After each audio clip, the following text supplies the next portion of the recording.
The third wave of globalization took place from 1973 to 2019. During this period, China, Russia and India emerged as major players in global trade, finance, travel and the flow of skills.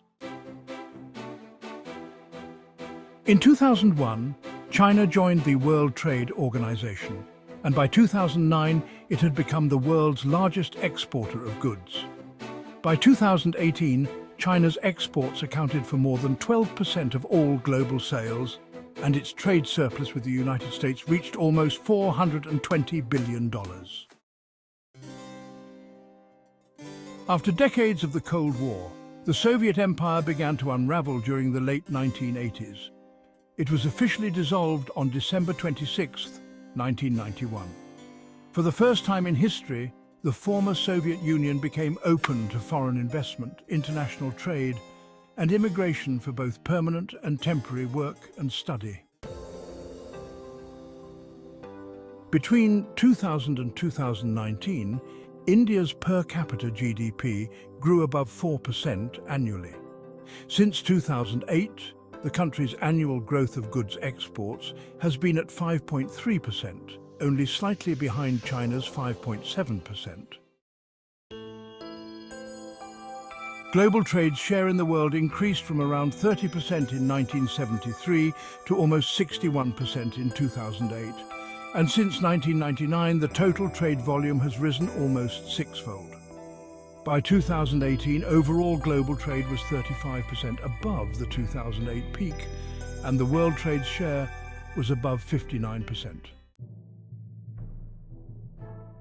As for foreign direct investment, in 1973, its global total was less than $30 billion, or about 0.7% of the global goods, but 2 decades later, it rose to $256 billion, and by 2007, it rocketed to $3.12 trillion, almost 5.5% of the global products. This is a 12-fold increase in just 14 years, with Asia and China as the main destination.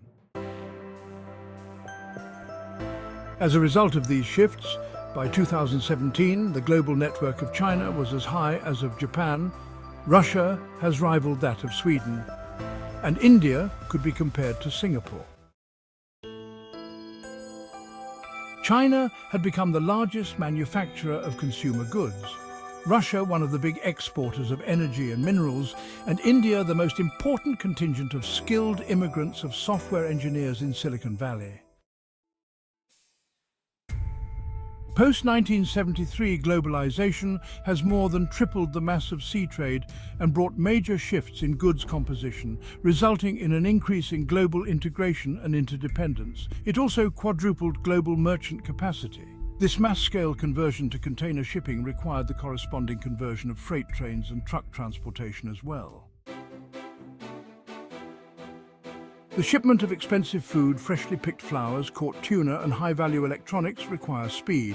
Thus, they go by air. Between 1973 and 2018, global air freight by ton-kilometers rose about 12-fold, while passenger traffic rose from 0.5 trillion to more than 8.3 trillion kilometers, almost a 17-fold increase. In the early 1970s, the annual total number of international tourists was below 200 million. By 2018, they reached a new record of 1.4 billion. For decades, the United States led overall tourist expenditures, but it was surpassed by China in 2012, and 5 years later, Chinese tourists were spending twice as much as Americans. Between 1971 and 2019, microprocessor power increased by 17.1 billion times. These advances enable massive data transfers from Earth observation to spy and communication satellites and among financial centers and data storages, instant email, voice calls and highly accurate navigation.